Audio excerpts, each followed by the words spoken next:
Hey, y'all. Welcome back to the Skilled Trades Alliance Building the Workforce podcast. And we are so excited here with Hoots, Big Al, and Jess. We've got Mr. Steve Traynor this morning. He is our first guest. I want to kick it off. Steve, tell us a little bit about you, who you are, what you do, and then we'll go from there and unleash Jesse, the question master. Absolutely. Thank you for having me on this beautiful Saturday morning in Rye, New Hampshire. My name, as you said, was Steve Traynor. I own Turner's Upholstery in Rye, New Hampshire. We are a two-person company. What we do here is not just custom interiors on cars, but we do boat interiors, we do seats, we do anything from a Model T to a Maserati or a Tesla. If you have something wrong with Model T? Yeah, because when I first started, believe it or not, in 1981, Model Ts were the things we were working on because that age group, that's what they were restoring. Wow, that's cool, right? That was the popular car when I first started. I mean, obviously it wasn't around, but that's what the guys were restoring was Model Ts. I've seen it all the way to what it is now. Quick fact for you, Henry Ford created the lean process through the assembly line, and the Japanese mastered it. Yep, History Channel, that's my favorite station. Has anybody ever been around a Model T or ever driven one? In a museum. Okay, well, I had one for almost a whole year that a friend of mine let me drive. And how you have to drive them, it's a belt-driven car. You have to drive it with 2 feet. Your gas and your throttle is on your steering wheel. You have to shift with your feet, and you have to, the spark and everything else is on the steering wheel. You have to really know how to drive a car to get it to go. Oh man, so that sounds so you can't text and drive for sure in a Model T. And when they start up, it's shaking like you wouldn't believe, but it is the coolest thing. Once you get it going, to drive it is the coolest thing because you're feeling one of the car, if you know what I'm saying. Yes, yeah, because you're connected all the way through it. All the way through it. They say if you can drive a Model T, you can drive anything. I can drive some people crazy. Believe me, I know that one. Yeah. I've been in business I'll be 34 years this December. It has every single day, it's a different challenge because now the cars are all automated and computerized. When I first started, working on a Model T, screws, bolts, that's it. Now you got airbags, you got everything. It's a very dangerous job if you don't know what you're doing. We require computers to reset anything. If you take a seat out of a car, it has to be reset to put back in, or the airbag light will stay on. Tell us about Bring Back the Trades. That's what I'm at. Like, help us dive in there. I was trying to get to where Bring Back the Trades became. So perfect. Tell us that. So I've had one guy working me for 17 years. I've been trying to grow my business and have had multiple ads out there, as every contractor or tradespeople has. Nobody even call up to things. One morning at 3 o'clock in the morning, because I only sleep 2 to 3 hours every night. I woke up with this idea with a baseball cap that said "Bring Back the Trades" on it. Don't know why, still don't know why. Exactly, right there. Yeah. At that time, it didn't have the plumber thing on it. One of my friends that does all my embroidery, I said, "Hey, Rich, can you make me up a hat that was Bring Back the Trades?" He goes, "Sure, what do you want?" I said, "Surprise me." He had put a saw and a hammer on it. The next week I was wearing it, one of my good friends that builds high-end houses came by and he goes, "Hey, where'd you get the hat?" And I said, "I made them." He goes, "That's my passion." I've been talking to younger kids my whole life about getting them back in the trades. I need 12 of them as fast as you can. I want everyone on my crew to be wearing them. Still didn't think of what it is. So I did that. Maybe 2 weeks later, I have a plumber come by. "Hey, I saw such and such. She's got a hat with a hammer and a saw. Can you get one that's a plumber?" I can do that. We started making the hats and I just started giving them away. I was just giving them to people. And I think people were donating money.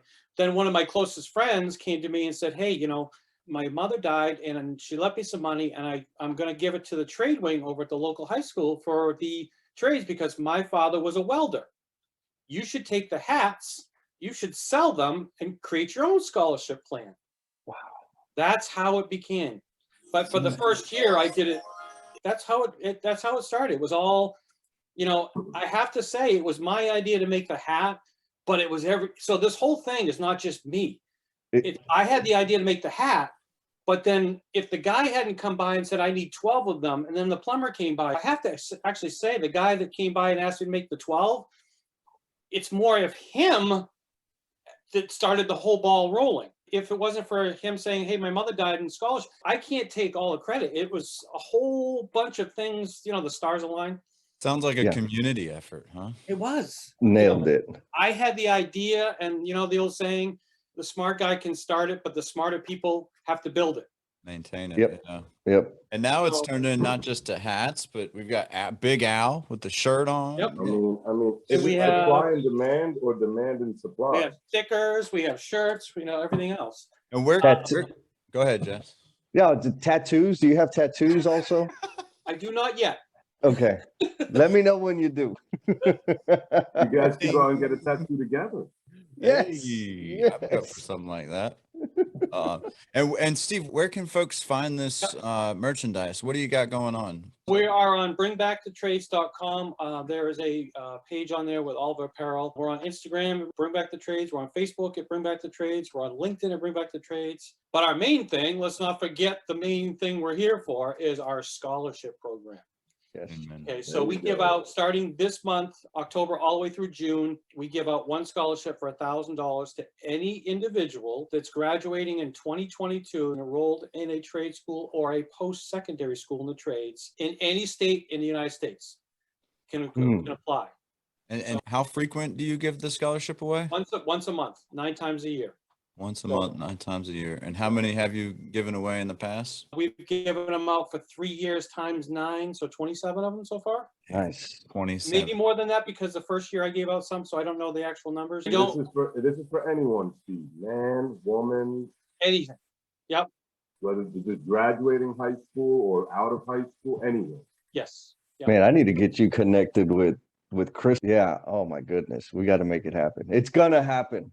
Yep. I'm pushing really hard. I've been since day one because I'm really passionate about getting the females back into the trades, to educate the younger females to feel wanted or to feel at ease to go back into the trades. And the best thing about it is last year at Bring Back the Trades, we had more females apply for scholarships than males. Nice.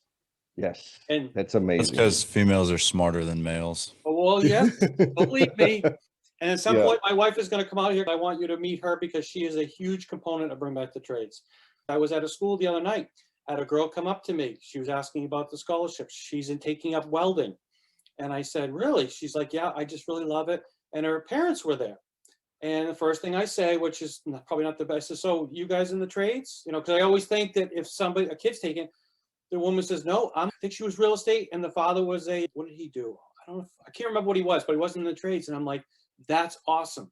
For a girl to go into the trades that's not from the trades, usually you don't Yes. see that. Right. You don't see that. Let me tell you a story about a young woman. She was carrying a welding helmet. I was walking by her just a week ago.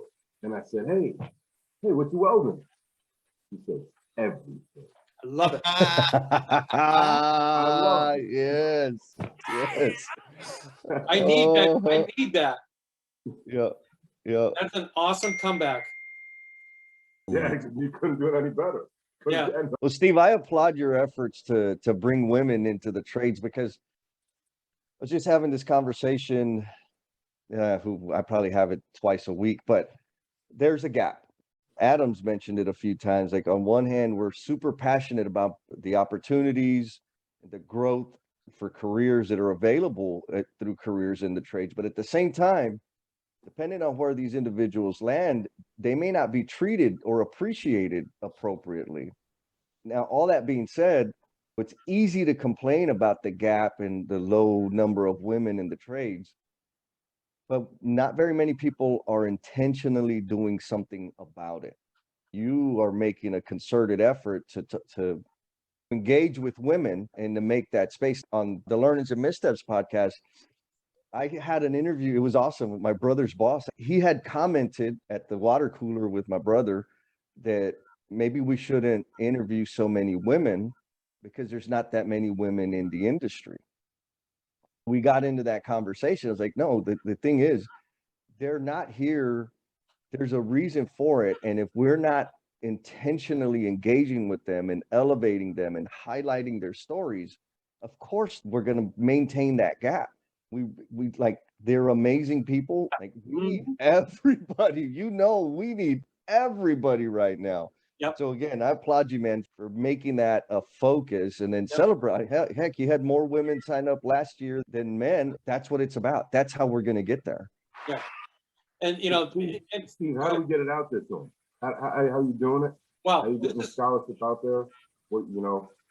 so, and I'm going to take 2 seconds because my wife is going to come around the corner because I want you to meet her because she is. This is Shari Traynor. Hi, good morning. Good Hey, morning. Miss Shari. This is the brain power behind it. Oh, Bring back please. the- Do you want me to I've- stay? I've got to get my wife one of those shirts. Yeah. Told you. Great. Got to. We're So gonna. she is a teacher at the local school. Well, I was a teacher. I'm in the office now. I'm the assistant secretary, which I do love. I had the kids for 17 years and I love them dearly. But now when they come in, I get them what they need and I say, you could go back to class now. Yeah. But you're still a teacher, right? I am. Yeah, you would. You never stop. Yeah, nonstop. Right. Even to my 23-year-old who just moved out. Right. Amen. Calling me to ask me, how often do you wash your comforter? Heck, I don't know the answer to that. There's always a teaching moment. Miss Shari, I'd love to hear the story of Bring Back the Trades from your perspective. I've got my own stuff going on and I love my job. But this guy, I don't know how he's doing it really right now with everything that he's got going on. And I said, you know, if you need me to leave the school system and help you, I can do that, but I don't really want to do that because I really love my job and I'm passionate about it. And I don't want her to leave her job because she loves her job. That's the most important thing is if you love your job, stay at your job. Yes. Yeah, But I mean, it's you know, proven. he's just a force behind this. I'll never forget the day he woke up at 3 a.m. and said, Everybody knows it. I've got to bring back the trades. And I was like, what? It kind of went from there. And, you know, he just works so hard and there's sticky notes everywhere, you know, just keeping it all together. I'm here to support him. And I'm hoping our board, you know, everybody's lives are so busy. Yeah. Whether you're an electrical contractor who's on our board or a plumber or, you know, and people are passionate about this, but it's just, it was his thing. He's just moving forward and I'm so proud of him for everything that he's done. I'm sure you guys know his whole story, but this Bring Back the Trades is something that I think is just, it's just critical. It's critical. That's the only word I can use. We want to help him spread it nationwide. We want scholarships in every city. I mean, that's what it's about. That's where, I mean, the passion, you mentioned it earlier. You love your job. Clearly, Steve loves his job so much. There's a concept called IKIGAI in Japan, and it's proven science that people live longer when they're passionate about what they do on a daily basis. Yeah. What is that? IKIGAI? IKIGAI, IKIGAI. It's Japanese, and for somebody that doesn't like tossing around Japanese terms, I sure do throw them around a lot. But it basically means one's purpose in life. And there's a cool diagram, and I'm gonna pull it up real quick, and I'll share it right here while we're on. It's what you love, what the world needs, and what you're good at, and what you can be paid for. So Steve Traynor, right? Clearly the trades are kind of right in here in your IKIGAI. No question. I'm going to show that to my son too, because this kid's killing it. He was out here in the shop in the cars when he was 3 years old, pretending he was fixing things. But when he got older, he just knew what he wanted to do. I'm proud of him too, but he'll tell kids his age, not everybody wants to go to college. You know, I didn't really want to go to college. You know, he got his master's right out of college. We're so proud of him. He was like, oh my gosh, if I have to take one more class, I think I'm just going to lose my mind. And he and his girlfriend persevered, and they did. I think she was a big force behind him too, keeping him on track and out of the sports bars with his buddies. But it's just amazing. Anytime I can show him something, he'll come back with little things for Steve and I too. It's great. I think it's pretty well rounded. And we go to these trade shows or when we go to these car shows and we set up, we always want to put that out there that our son went to a 4-year school and we're paying for it. We know the pain of that, but that's what he wanted to do. And he's made good on that. What's he doing now, Michelle? He works for a company out of Boston called Dynatrace. They're a cloud company and he's moving up really quick. He's just a go-getter and he's just on all the time. Their biggest customer is Walmart. If you're in Walmart and you're purchasing a product and there's a glitch with the system, Dynatrace is overseeing that. It's fixed within seconds. You don't even realize what's going on. He's doing a lot of sales right now for them. It's in Boston and it's downtown and life is good. And they're just living downtown Boston, and his girlfriend got a job. She's from Long Island. She moved up. So they're doing great, but it's a whole other side of this bring back the trades. And I will say, not to interrupt you, but he is the one that created all the marketing early on, the pamphlets, the fold out pamphlets that we had. He created all of those through his marketing. He went to all the shows with me. Even though he wasn't working in the trades, he is another part of, without the brochures that I could send to the schools and actually get the word out. So he used his marketing skills to help me get to where I am. When I say it's a group effort, it's a whole community coming together. So even though he was in the trades, he helped me out severely. Steve, did you ever encourage him to go into the trades? Well, I did. And like I said, I had him out here working. You know, we all know that the trades, you have to have a lot of patience. Yeah. And I have to say that my son does not have a lot of patience in my field. I mean, I've been doing it like 40 years and I still take things apart that I do because I'm a perfectionist as far as what the product is. Sometimes I'll take it apart 2 or 3 times to make it perfect. He would not be able to do that. You'd be like, oh, that's good enough. He's always wanted to be in marketing and sales. If a person is passionate about what they do, and I've told every single person, if their kid is passionate about what they do, let them be passionate. Let them choose their career. But yes, he was in the shop early on all the time. Yeah, that will live longer. Okinawa, Japan is a perfect example. Yeah. Yep. Yep. Another reference.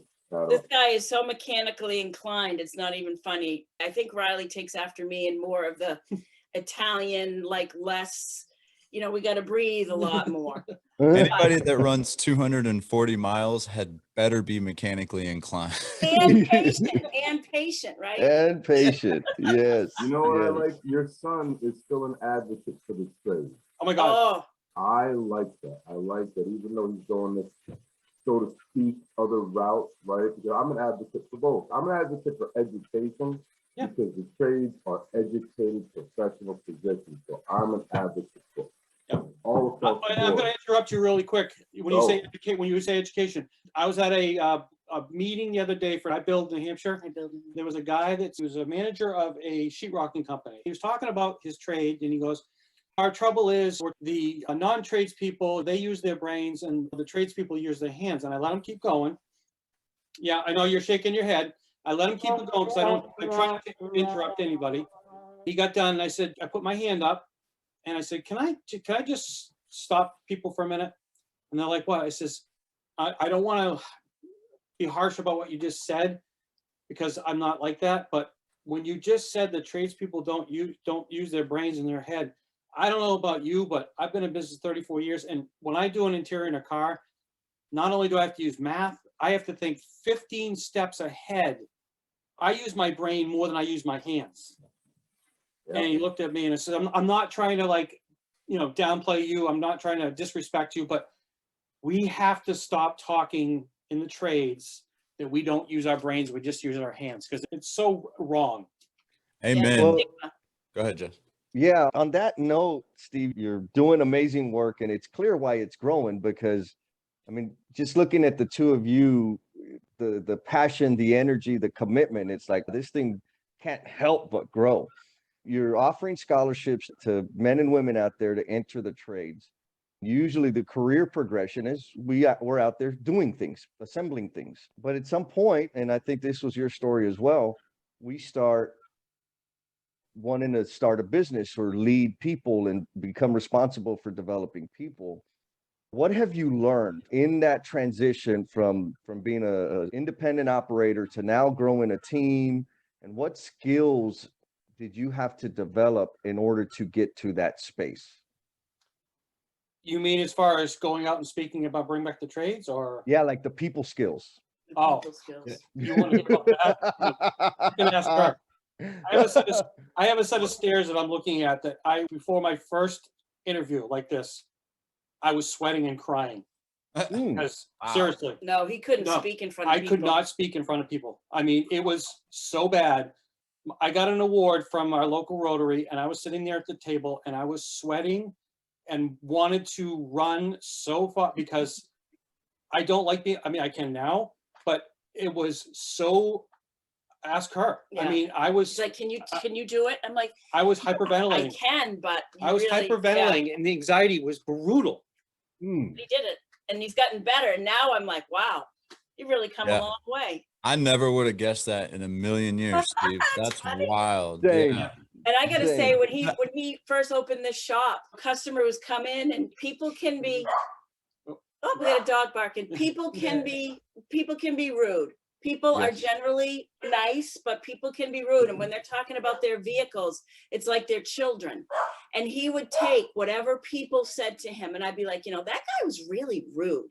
You shouldn't have to take that. Well, fast forward 30 years, he is not a rude person at all. He would be like, you know what, sir? If you want to go somewhere else and have someone else do your car, feel free, because I don't really need to take this. I've seen such a change in him, and he has the market in our area because he's so good at what he does. Now he has so much confidence that he will tell someone in a nice way, I don't need to do this job. If you want to wait. If you don't, try to get someone else to do it. See you And it's later. great. That's so liberating.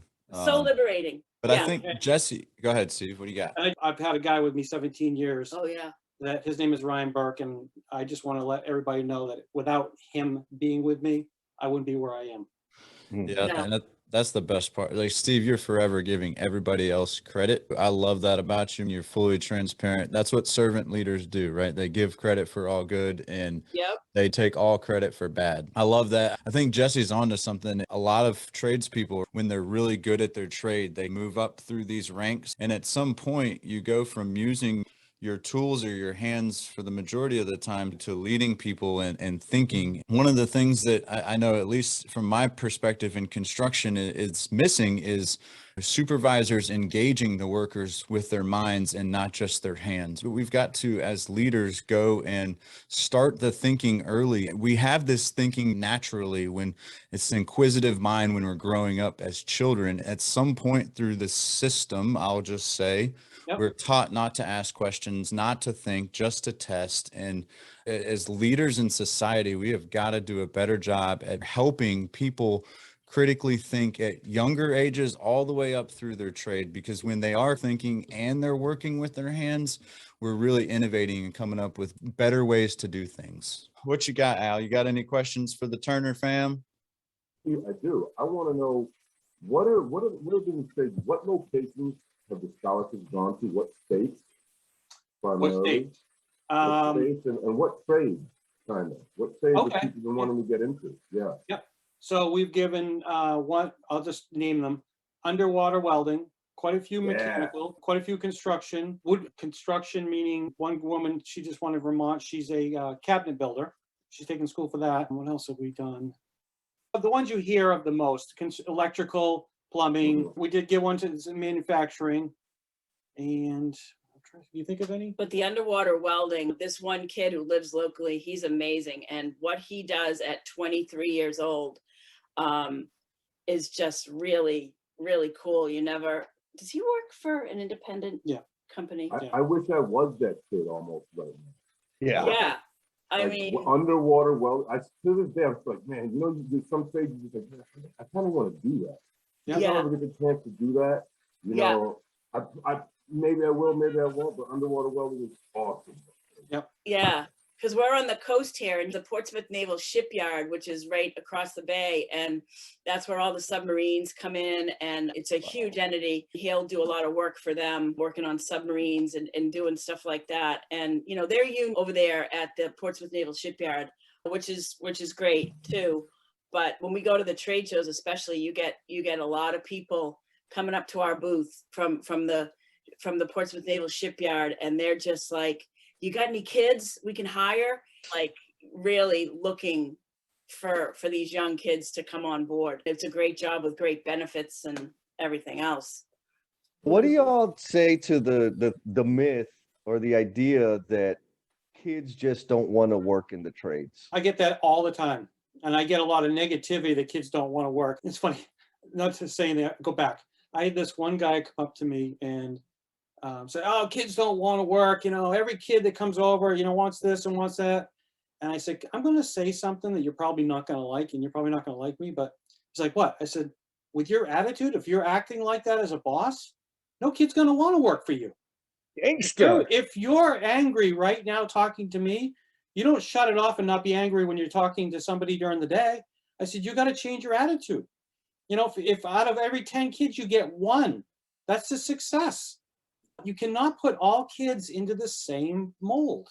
Yeah. But I hear that all the time. Kids just don't want to work. And I think he's been going to a lot of schools lately, and Seacoast School of Technology, right around the corner from us here. He went to their career night last week. I think you were blown away by the amount of kids that were inundating his table for the trades. I think on the other side of that, on the flip side of that, I think it's becoming more popular, and we just don't see it as much because we're getting out there now. But I think they're like, I'm from Massachusetts originally, and where I grew up, there's a lot more trade schools than there are in New Hampshire. So my sister will tell me too, she lives south of Boston. She'll be like, well, what about the technical college over here or the technical school over here? Has he gotten his brochures there? I know this person. So it's just overwhelming, really. It's just, there are a lot, there's a lot out there. It's just getting their attention. Yes. So do you ever get any of the scholarship winners to go back and speak to the high schools? That's what we're starting to do this year at our events. We have, her name is Abby Traynor. She was our third winner. Yeah. She's a female in the construction trades. She is a very smart, articulate. She knows what she wants, and she's going to let you know what she wants, but she's very polite about it. I invited her to my events this summer so that she could talk. Yeah. Nice. Because what I've changed is getting the kids involved in talking instead of me.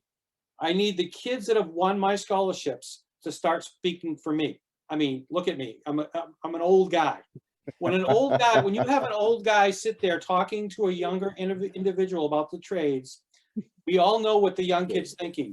First thing I want to say, when I've been in the business 34 years, it's the wrong thing to say because they're going to be like, 34 years? No. But I'm saying it's for a young kid, if we have the younger generation that's successful doing my job for me, like I said, Abby would sit there, a kid would come up, and I know that when I talk to them, it's a quick 2-3 minute thing, they're moving on. When she talks to them, 20 minutes later, she's still talking to them. Yeah. Because she can talk to them about what she did to get to where she is, what she did in school, what she's doing after school, and what she's doing at her job.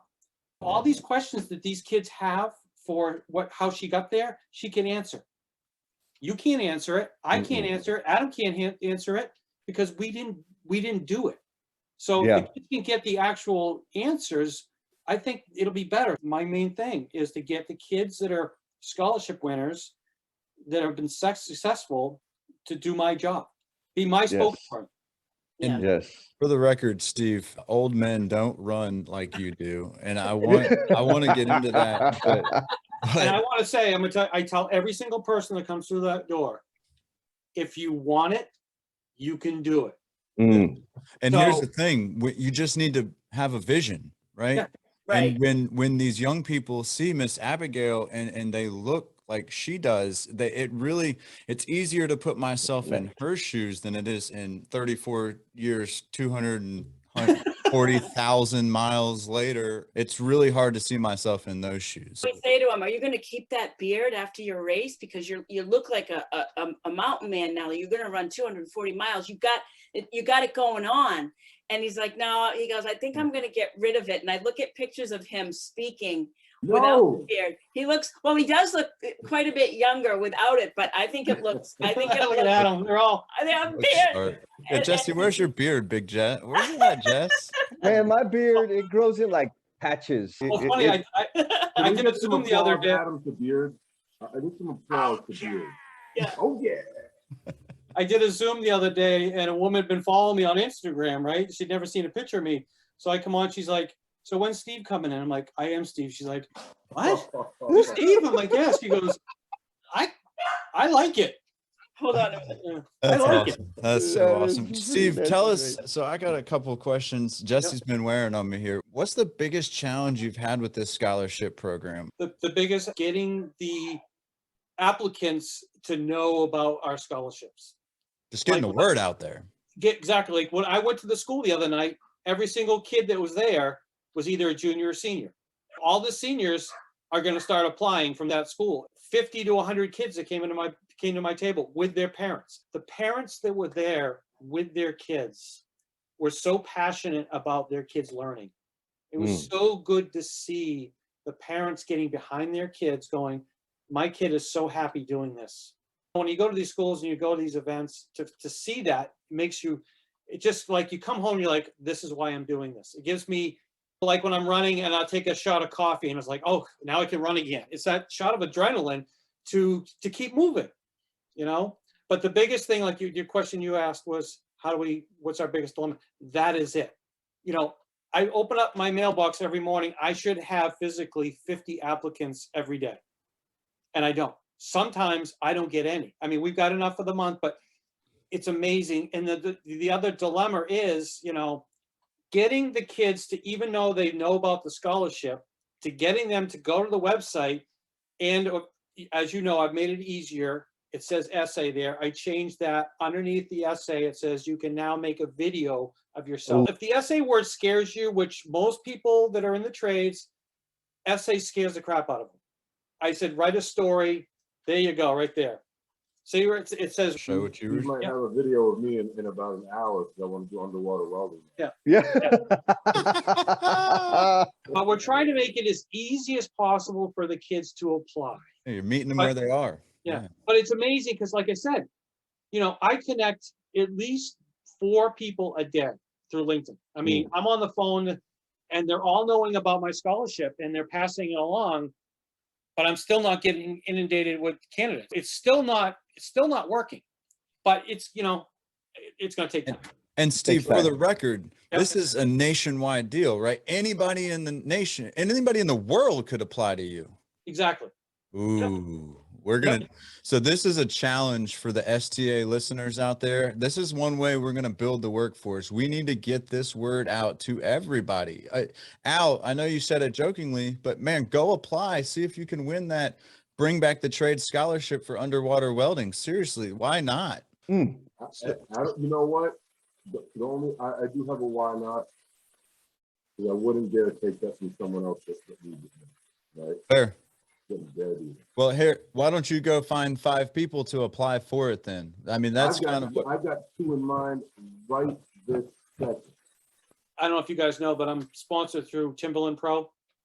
Didn't know that. Yeah. Congrats. That's a big deal. Yeah, we've been with them for about a year. They've been giving our scholarship. Every scholarship winner gets they get their boots, their clothes, they get all their They clothes. get outfitted. Yeah. Nice. But awesome. it gets better. I had a big meeting with their strategists this last two weeks of Friday, and they want to make it even bigger than that. And it's going to work for them too. It's not just to us. What they're now going to do is you know what influencers are, right? Like That's the social us. media influencers. Yeah. That's us right here. Exactly. So they're going to take their influencers, which they have 20 million, whatever the followers there are. They have a campaign that they use for their apparel. They're going to start taking all of our scholarship winners and they're going to put them in their outfits and they're going to put them on their marketing campaign. Wow. So it's a win-win for them. It advertises that they're working with a scholarship program, and then they're going to push all of our campaign out through all their social media. When we start having their events, they're going to send one of their associates with free gear to raffle off at every event that we have. Oh man. Next level. So, and then you know how that works. Now Timberland's with us. Now you got, because I want Black & Decker. I want DeWalt. I want Milwaukee. I want all these people to see it and say, okay, these guys are real. Because, you have to be real for everybody to jump on. Yep. My ultimate goal is to start giving out full boat scholarships. I want to see kids getting not just $1,000. I want them to be paid for. And I want to have as many kids get this money as possible. Hold on. Mm. Say that again. I want as many kids to be financially stable through our scholarships as possible. Man. Steve, we're focused on the kids right now. Yep. But I know there's a bunch of adults out there that are in jobs that do not serve them well, and may be experiencing some degree of misery. Let's say, you know, a really good looking 44-year-old person wanted to make a career change. Yep. Applied for a scholarship. Would that be a green light or a red light? Be a red light right now, Okay. because that's where we're trying to focus on, bring back the trades. Our whole mission is getting the kids back into it. But Got it. like I said, there's always a change, because my ultimate goal is to have so much scholarship money that we can help everybody. I know that that's going to happen, because everybody on this panel is going to make it happen, that we're going to have the DeWalts, we're going to have the Milwaukees, we're going to have all these companies say, okay, we can do this together. We're all going to get together. We're going to give you so much money that not only do we help kids, now we help you. We help the disabled. We help the reincarcerated. We help All everybody. underserved. Yeah, all historically underserved. Steve, how do we spread this message? Like, how do we get other folks to start scholarship programs? Where's the blueprint that we need to lay out for folks? I mean, what advice would you give?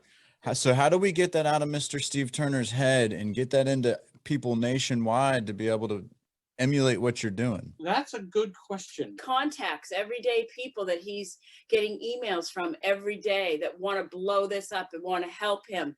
It's keeping track of all these people and getting back to them. And that's what I mean by him just being, I'm like, do I need to like get a 3-ring binder and start, categorizing?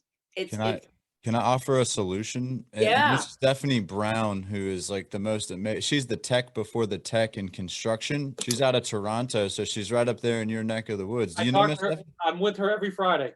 Nice. That's Wow. amazing. I'm with jealous. her every Friday. I do an interview. She knows somebody at DeWalt and all those companies. She's working with that.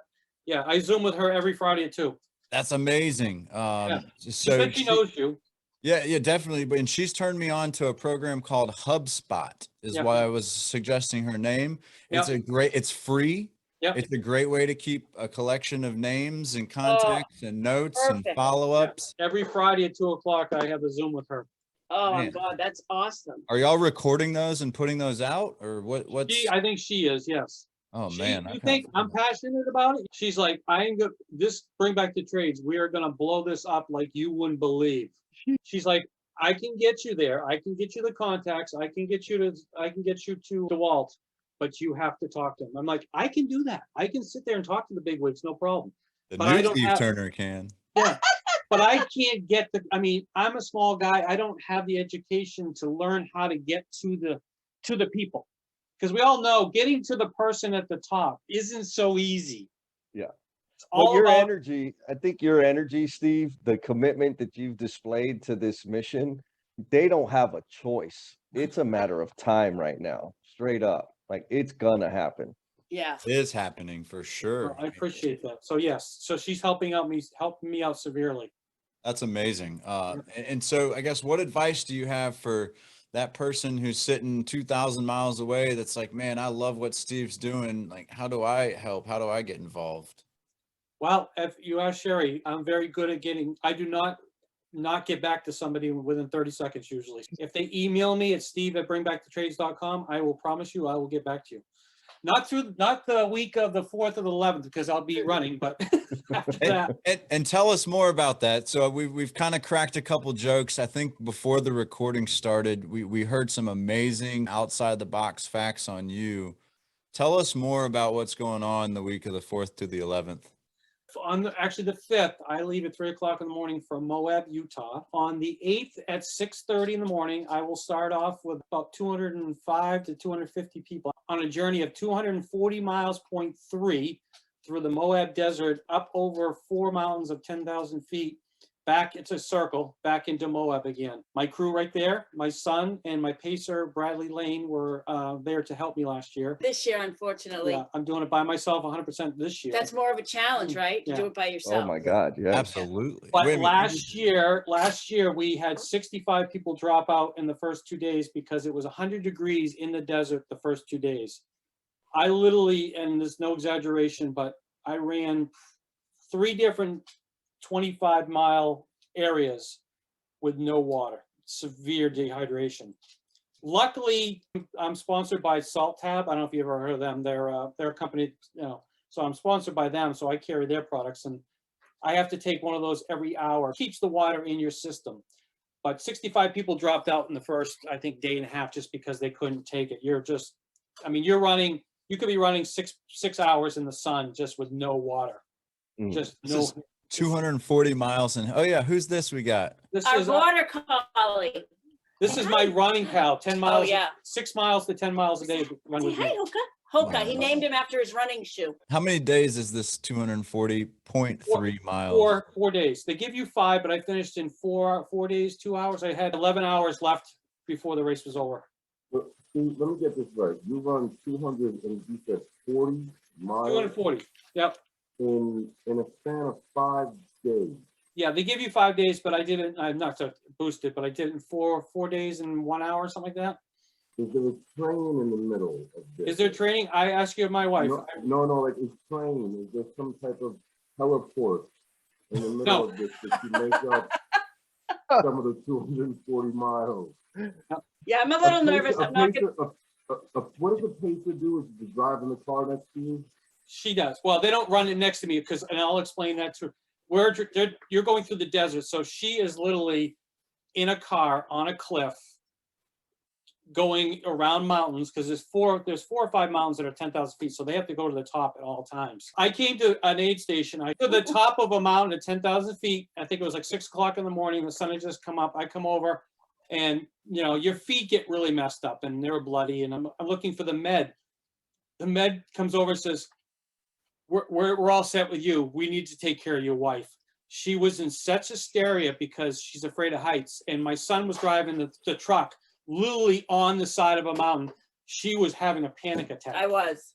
And I'm just wow. kind of like, I'm not laughing, but I'm like, really? Yeah. Yeah. About me. Yeah. I'm staying home this year working, but it's going to probably be just as bad for me because I'm not going to know.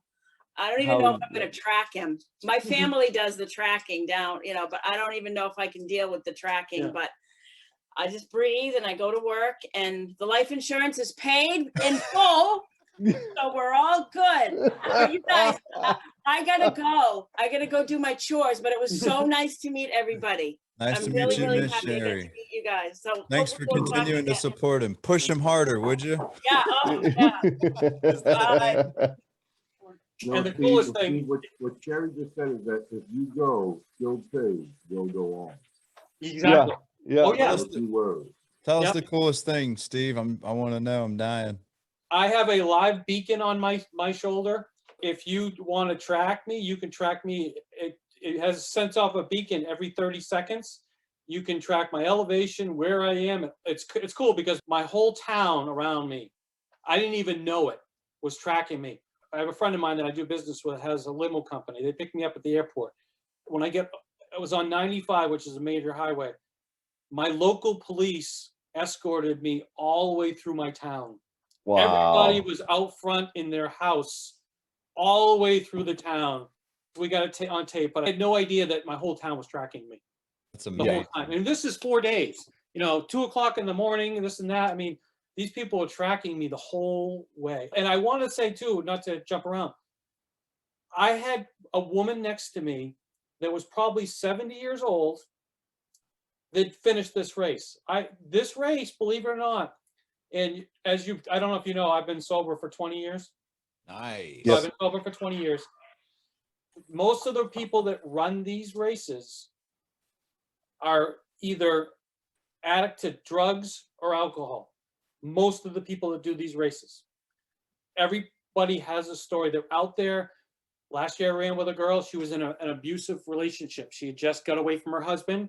She finally, got it all taken care of. She was out there. I'm not trying to say we're out there trying to find ourselves, but we're trying to prove to ourselves that we can do this. Most of the people that run these races are recovering from something. We're all recovering from something. I mean, let's face it, if you're not, you're lying to yourself, period. Exactly. But what I want to get back when everybody says, oh my God, how do you do that? I could never do that. And my answer to that is bullcrap.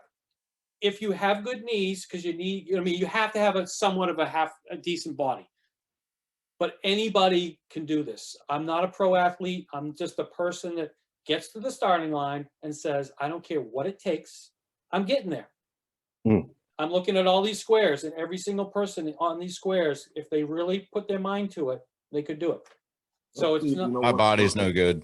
When I think about how hard it would be to go through that whole desert, right? I mean, to make it to the end, from the ledge to the desert, in that pace car, I mean, I know I can do it. That sounds like a challenge. Yeah, 2022, we're coming for you, huh? And the funniest thing about it, the last 3 miles of the race, they're like, I don't know who thought this up, but the last 3 miles, you run on this cliff. Literally, when I say on this cliff, it's like this wide, and it's straight down to the Colorado River. And So, your like, legs are wobbly and yeah, I just can't describe, because I mean, my last 25 miles, it was I came into, I think it was mile 201. I came in, I had at that point, I think I had 13 to 14 hours on the cutoff. I was so far ahead. My wife says, okay, you're gonna get in the truck. It was like 5 o'clock at night. It was getting really cold. She's like, you just take a break. I said, I'm awake and I'm moving on. She's like, done. Steve, you've got time. I'm like, even if I walk the next 25 miles, right? Go up over these hills, and it was pitch dark. I come up over this hill, and I fell down the hill, and I get up, and all I see is eyes. Well, they were cows, but I'm like, I look, and it's pitch dark, and all you see is hundreds of eyes. You're like, oh, please not take me. Don't take me right now. Don't take me now. I'm so close to the finish, please, But it was just a whole bunch of cows. finish first. That's funny. You know what's funny? Steve, you find, I'm sure you find fun in it when you're there and you're watching the sunrise or the sunset, and you're out there and it's hard work. But even though it's hard work, you're enjoying yourself. Right? We were actually talking about the trades last week or week before, saying that we had fun. I had fun, man. But I wasn't like in an office in my 20s. I didn't want to be around 2 desktops and have 3 laptops in front of me like I do now. I didn't want that when I was 21 years old, 27 years old. I didn't want that. I wanted to be out there with the camaraderie and had fun and made money and learned and had fun, and I like to promote the trades like that sometimes. Yep. It's great that you're having your graduates, your scholarship folks come back and talk to the other ones. And you need that 25-year-old. You don't need this year. Right? I mean, he brought up a good point that I don't want to forget. It was very important. The parents and the kids don't know what the trades are today. Yeah. They think, and I forget to bring that up all the time, the trades of, obviously I'm a little older, but the trades of my day are not the trades of today. If the kids could know what the trades, I say sexy, cool, whatever word you want to use. The trades are computerized. They're like those cars you were talking about. They all have computers everywhere. Yeah, I don't want to get away from the word trades because I like that word, but it doesn't give the good meaning of the technology that's in the trades. Right. Steve, the irony right now is killing me, and I've got to jump in here. There's a bunch of things that are kind of aligning in my head. I'm just going to try to talk this out real fast, because we're talking about bringing back the trades. We're talking about running 240.3 miles.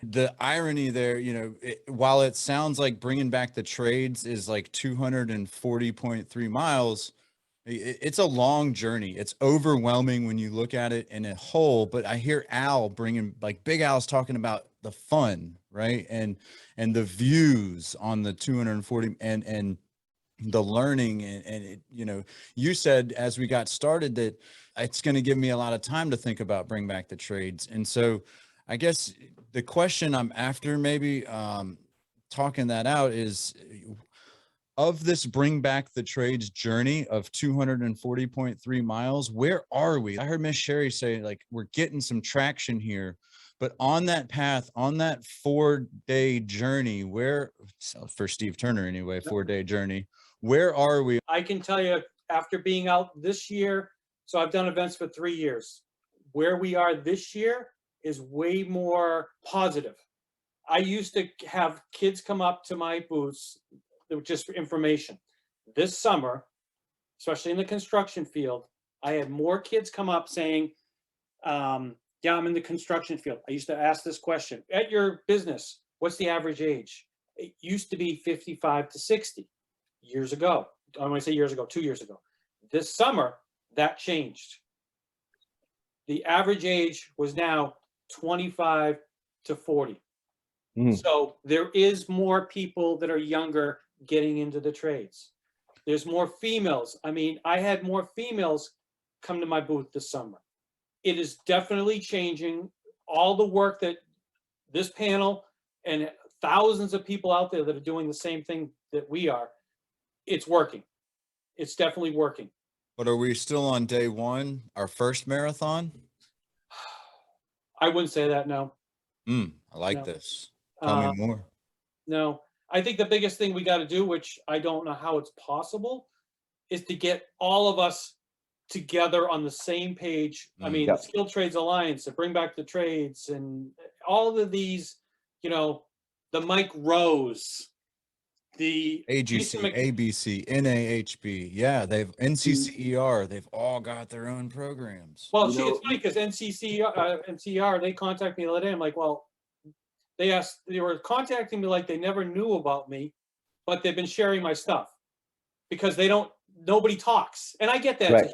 It's a huge corporation, so not everybody's going to know, but they sent me something like, we'd like to know about Bring Back the Trades. And I'm like, well, you've been sharing my stuff for a year now. And Steve, that's the mission of STA, right? We're not another program. STA, we just want to lift everybody that are doing amazing things. We want to try and drive some standardization. When we all row together in the same direction, we get there a lot faster. And so, you know, you're our first guest, right? The last one we got together, we just told people a little bit about Skilled Trades, and I'm so honored that you are our first guest on here. And you're setting the bar really, really high for the next podcast. In fact, NCCER is coming on here next. With that said, what any challenges you have for NCCER or anything you want to throw out there for them? Well, you know, my biggest thing is help. I shoot out there all the time. I need help. My biggest help I need is technology. I need help with just getting the word out, because I don't have the money, or we have the money, but I don't want to spend it. I want to spend it on kids. Scholarships. Yeah. Yeah. Awareness is what you're saying. Exactly. I need help with what we're doing. I have Facebook and I have Instagram, but it's not, and I have a website, but it's not really getting professionally seen and out there. So marketing, I guess, is the right word. Marketing. It will. I need some kind of marketing help is what I need. The biggest thing. Well, Steve, you have my commitment to push your content out there through because, you know, I'm like a mega influencer in the social media space. I love it. And I look up to you. Thank you, A lot Steve. of us do. Oh man, y'all are gonna make me blush. I mean, here's the thing. Yeah, I've shared this with Adam before, and I'm pretty simple and kind of loose and wild most of the time. But when I'm making a decision about where I'm going to commit my time, there's two filters. One is the work important to me? Mm-hmm. Two, are there more cool people than stinky people? Mm-hmm. If the answer is yes to both of those questions, then I'm down. We're going to do it. Steve, you got it going on, man. You're doing amazing things. You know, Adam touched on it. The running 200 plus miles, like there is a tenacity to that, right? There's grit, like getting through that. And I'm just over 5 years sober now, Steve. So congratulations. Thank you. I can relate to what it takes living that life before you get through it, and how 200 miles really isn't.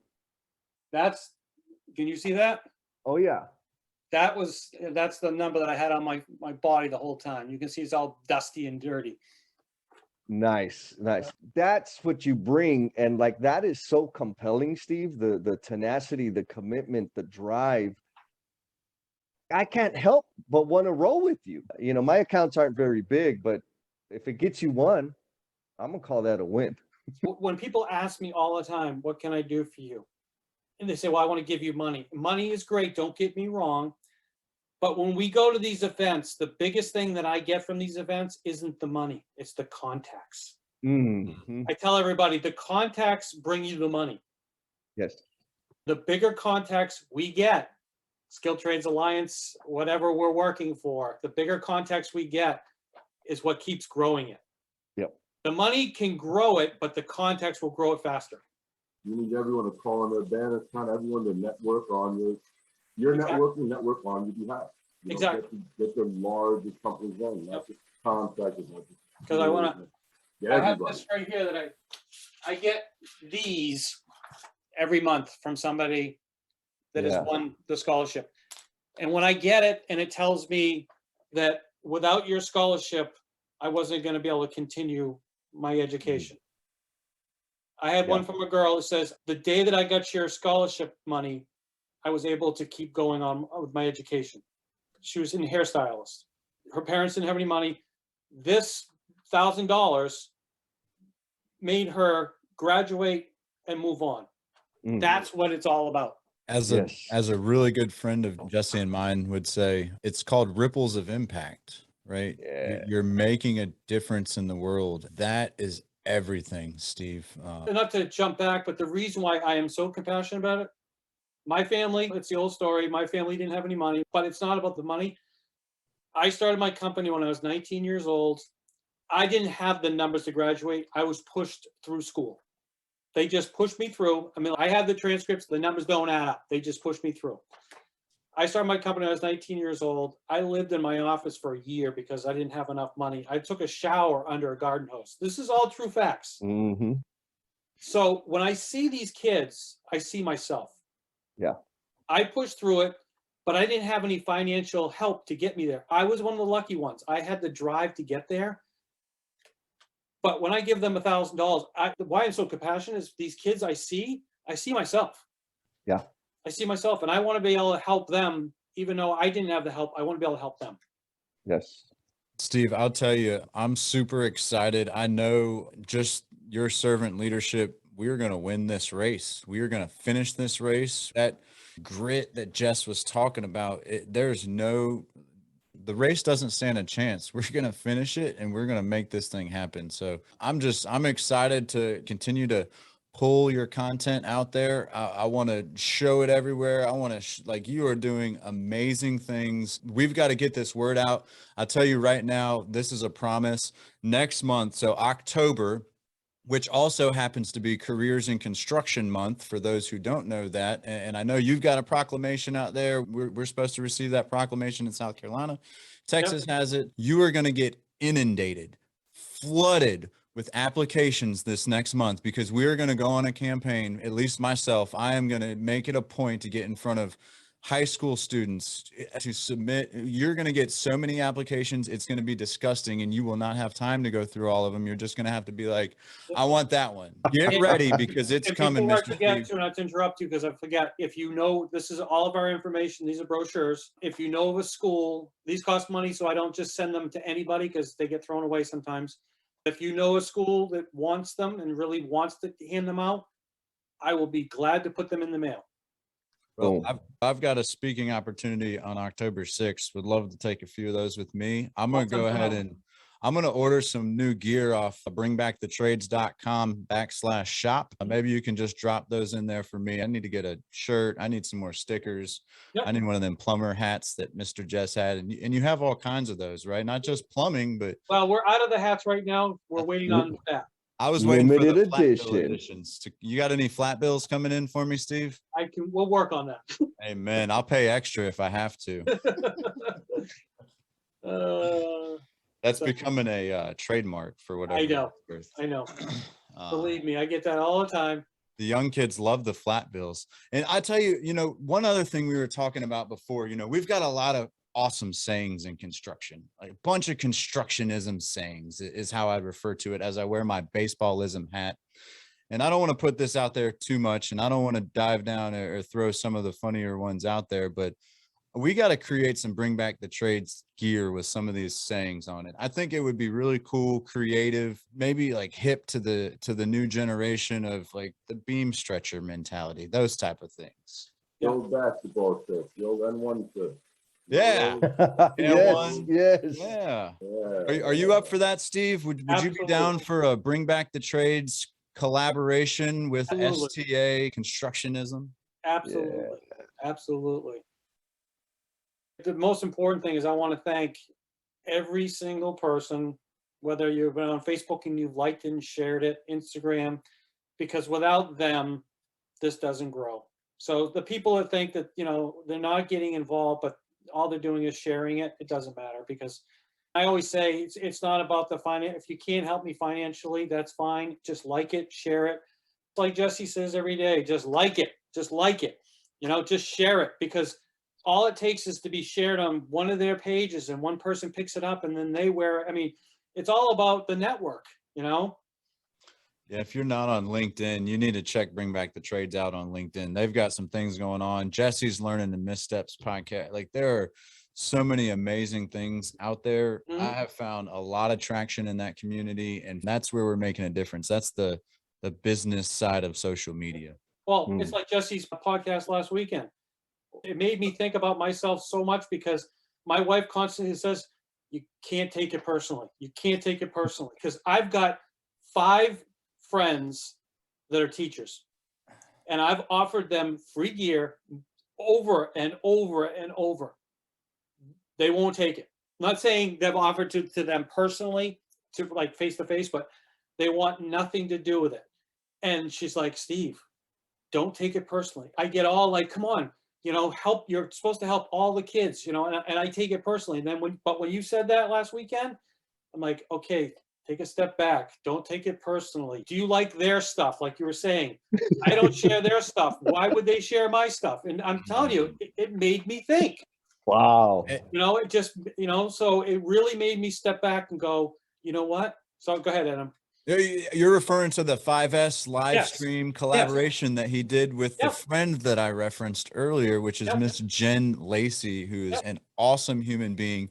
And if you want to take, you need to follow her, because she Yes. forever is elevating everybody else around her, again, almost to her downfall, because she has so many amazing and wonderful things to offer this world, but she continues to just uplift every single other person around her.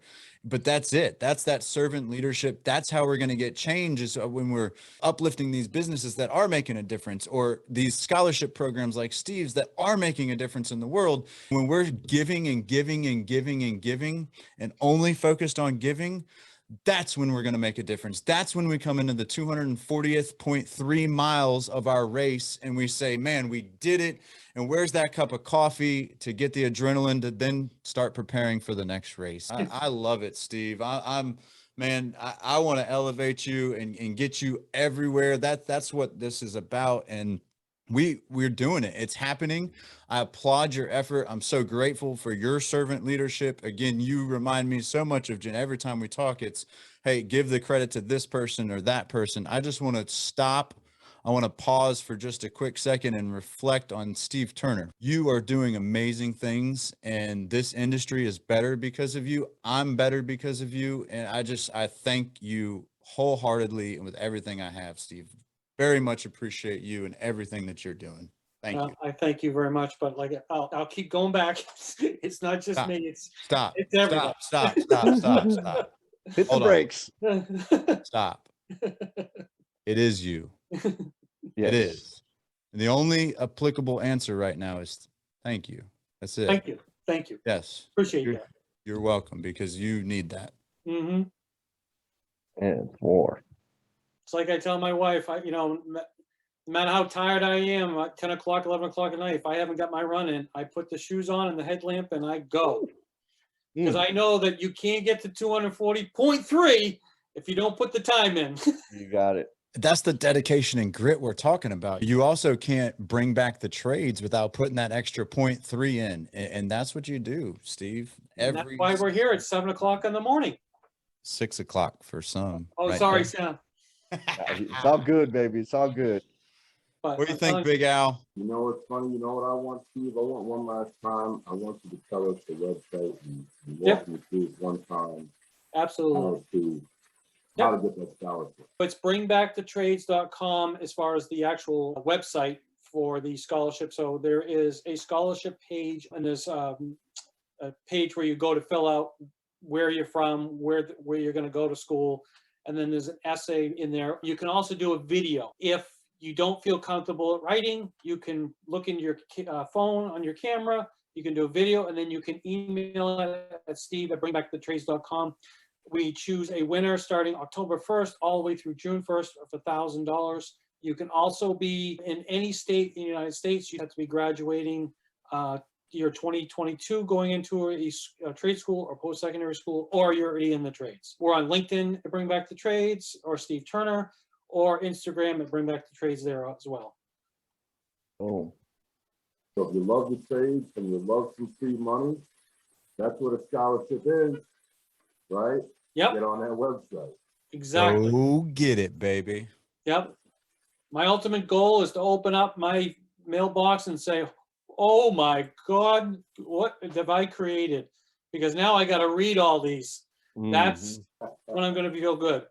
The last week of October, when you're recovering from your 240.3 miles, you're going to be inundated. It's going to happen. Watch, it's coming. I actually have an event. I come back, and 2 days later, I have a Bring Back the Trades event. Woo. That's the 0.3. Yep. Yep. Yep. All right, y'all. Well, I think we're off to build it with Big Al, Jess, and Hoots. We'll see you next time when NCCER comes in and helps spread the word to bring back the trades.